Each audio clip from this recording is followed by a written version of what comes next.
یا 4 کلومیٹر ہوگا. اب بنی گالہ سے وزیر اعظم ہاؤس جانا اور وزیر اعظم ہاؤس سے بنی گالہ جانا وہ بڑا جرم ہے کہ مولانا فضل الرحمان کا ایک وزٹ آپ کو نظر آ رہا ہے. دوسری بات, اگر آپ نے اس معاہدے کا جو آپ نے این او سی آپ کو جاری کیا ہے اس کی خلاف ورزی کی تو سختی سے نمٹا جائے گا, کوئی نہیں برتی جائے گی. اور میں یہ بھی کہتا چلوں کہ اگر آپ غیر قانونی طور پہ پچھلی دفعہ ہیلی کاپٹر پہ لینڈ کیے تھے, اس دفعہ آپ کو پرمیشن نہیں دی جائے گی کہ اگر آپ یہ سمجھتے ہیں کہ غیر قانونی طور پہ کوئی ہیلی کاپٹر لے کے آپ اسلام آباد کی حدود میں داخل ہو جائیں گے, اس کی اجازت نہیں ہوگی.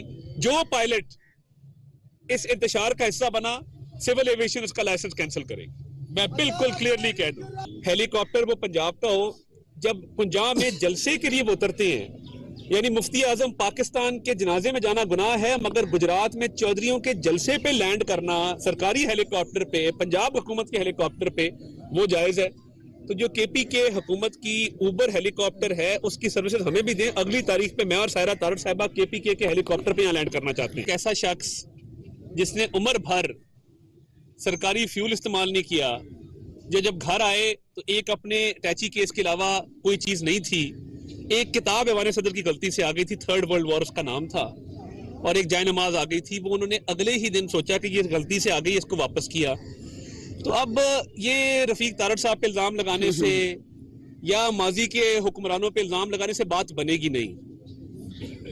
چوری پکڑی گئی ہے اور بازار میں بیچتے ہوئے پکڑی گئی ہے. قوانین دیکھیں, 50% کا جو رول ہے وہ میں نے تو نہیں بنایا نا, عمران خان صاحب نے بنایا تھا. اپنے ہی بنائے ہوئے رول کی خلاف ورزی کی کہ 10 کروڑ اس کی قیمت لگوائی, 2 کروڑ روپے جمع کرایا. پہلی تو خلاف ورزی یہ ہے, تاریخ کی بدترین چوری ہے.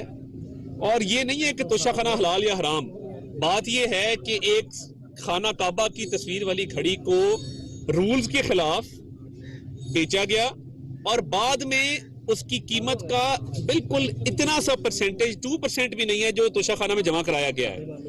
تو دیکھیں یہ تو اب عمران خان صاحب کو صفائی اس کی دینی ہوگی, اور مجھے لگتا ہے کہ شاید ان کو جیل بھی جانا ہے اس کیس کے اندر, کیونکہ یہ معاملہ اربوں میں جا رہا ہے جو انڈکلیئرڈ گھڑیاں ہیں.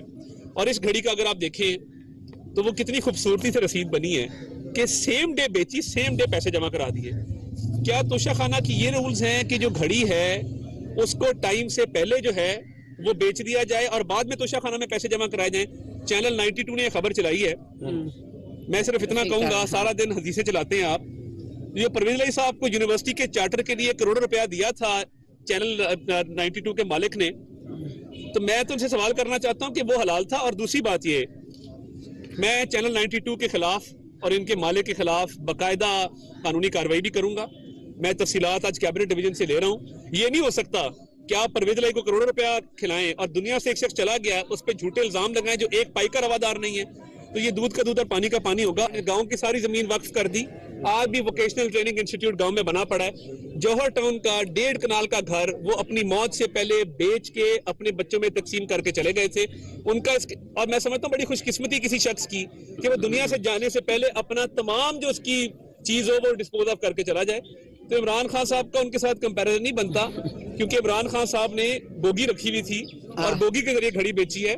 یہ 73 والی آپ لسٹ مجھے دیں گے تو میں اس کا جواب دوں گا.